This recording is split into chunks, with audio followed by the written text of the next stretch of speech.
Cardiff, the capital city of Wales, and it's in lockdown.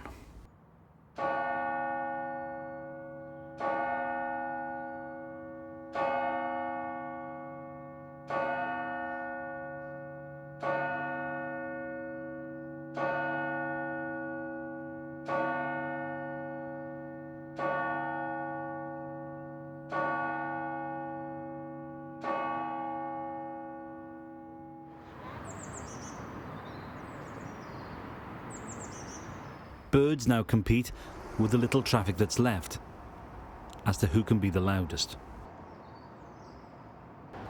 The buses are running, but there's no passengers. The few people who are out are having their daily permitted exercise or are essential workers. We're told to stay at home, save lives and protect the NHS. And you're left wondering what he would make of it all. I'm going to stop talking for a moment and I want you to listen. It's the sound of very near silence here in the capital city of Wales. That's because most of this area would be full of people right now. The Capitol Tower, full of workers. Most of those will be at home. The restaurant, closed. The hotel, following government guidelines, not taking any bookings. And the castle, famous tourist attraction, that's shut. Who would have thought just a month ago this is how we'd be living? We head north on the A470. You won't be hearing much about congestion on this road for a while. Our destination is Pontypridd. They've been praying for better times here, but the churches are shut, at least to congregations.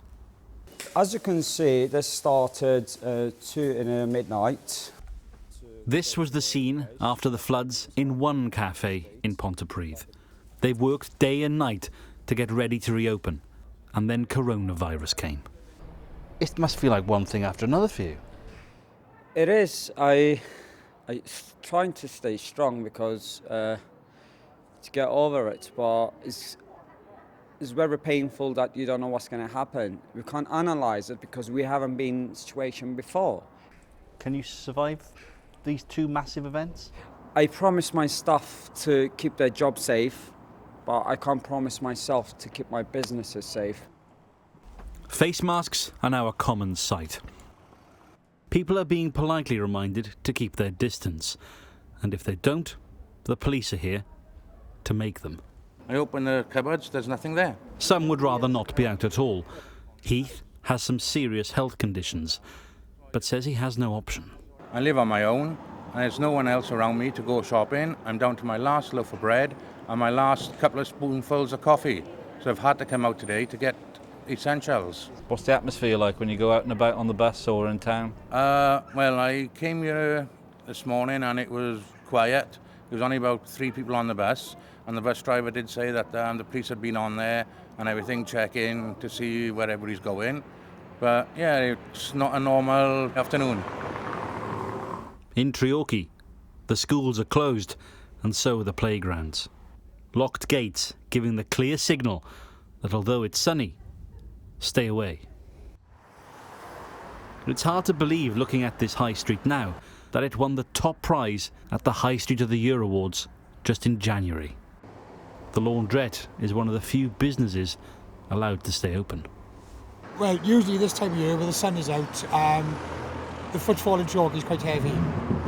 Even people who are not shopping, they just come out and walk around. The families are walking up and down with the kids.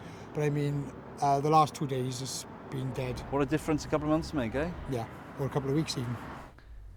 It's a beautiful spring day, but it masks the biggest crisis this country's faced since the Second World War. And we're just at the foothills of it. There are some dark days to come. But the children want us to keep positive. Many have taken to drawing and painting rainbows and placing them in their windows for us all to see. It's a sign that they want us to keep hope in these testing times. Rob Osborne, ITV News.